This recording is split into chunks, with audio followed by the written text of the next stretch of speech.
হাসনাত এবং সার্জিসকে হত্যার পরিকল্পনা চলছে।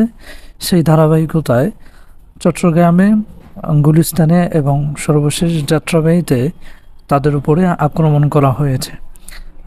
যেমন চট্টগ্রামে সাইফুল ইসলাম আরিফ হত্যার পরে তার জানা যায় তারা অংশগ্রহণ করেছেন এবং সেখান থেকে আসার সময় তাদেরকে ট্রাক চাপা দিয়ে তারপরে মেরে ফেলার ষড়যন্ত্র হয়েছিল এবং সেই ট্রাক চালককে যখন আটক করা হয়, তার যখন আইডেন্টি ভেরিফিকেশন করা হচ্ছিল, তখন সেখানে প্রমাণ পায় যে অ্যাকচুয়ালি তার যে ভাই আছে বা তারা আওয়ামী লীগের একনিষ্ঠ কর্মী এবং বিভিন্নভাবে তাদেরকে সর্বোচ্চ মাত্রায় কিভাবে হত্যা করা যায় সেই ষড়যন্ত্র কিন্তু অব্যাহত রয়েছে। এজন্য তাদের সতর্কতা হিসেবে যে সমস্ত বিষয় আসলে করণীয়, সেই বিষয়টা অবশ্যই আমাদের খেয়াল রাখতে হবে বা তাদেরকে এই বিষয়টা অবশ্যই মেনটেন করতে হবে। কারণ যারা আমাদেরকে স্বাধীনতা এনে দিয়েছে, যারা দেশ থেকে স্বৈরাচার মুক্ত করেছে, তাদেরকে অবশ্যই নিরাপত্তা দেয়া বাংলাদেশ সরকারের অবশ্যই প্রয়োজন।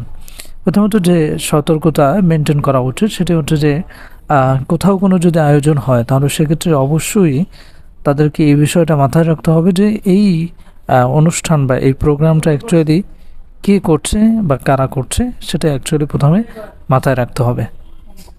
দ্বিতীয় বিষয়টা হচ্ছে যে কোন জায়গায় প্রোগ্রামটা অ্যানাউন্স করা হয়েছে, এই স্থানটা সম্পর্কে তাদেরকে আগে ভালোভাবে বিষয়টা জেনে নিতে হবে যে কোন জায়গায় অ্যাকচুয়ালি এই প্রোগ্রামটা হচ্ছে।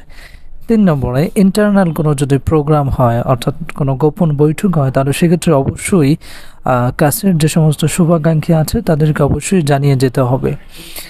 তা না হলে দেখা যায় যে আগেও এরকম বিভিন্ন জায়গায় এরকম ঘটনা ঘটেছে, যারা দেখা যাচ্ছে যে ভালো কাজ করেছে তাদেরকে বিভিন্ন জায়গায় গুরুত্বপূর্ণ পরামর্শের কথা বলে নিয়ে যাওয়া হয়েছে এবং তারাও তাদেরকে গোপন বৈঠক হিসেবে কাউকে জানায়নি, যার ফলে সেখানে গিয়ে তারা এমনভাবে গুম হয়েছে তাদের ব্যাপারে আজও পর্যন্ত কেউ জানতে পারেনি। সুতরাং এজন্য ইন্টারনাল কোনো মিটিং হলেও সেক্ষেত্রে অবশ্যই যারা একেবারে কাছের শুভাকাঙ্ক্ষী আছে তাদেরকে অবশ্যই জানিয়ে যেতে হবে।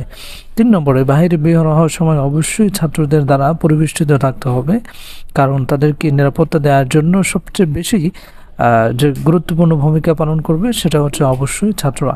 3 নম্বরে রাষ্ট্র তাদের জন্য বিশেষ নিরাপত্তার ব্যবস্থা করতে হবে, যেটা আমরা দেখেছি যে বাংলাদেশের একজন নাস্তিকের বেলায় তার জীবন বিঘ্নিত হওয়ার সম্ভাবনা ছিল, বিদায় আওয়ামী লীগ সরকার তাদেরকে বেশ নিরাপত্তা দিয়েছিল, ইভেন তাদেরকে সেফটি গার্ড হিসেবে পুলিশও দেওয়া হয়েছিল।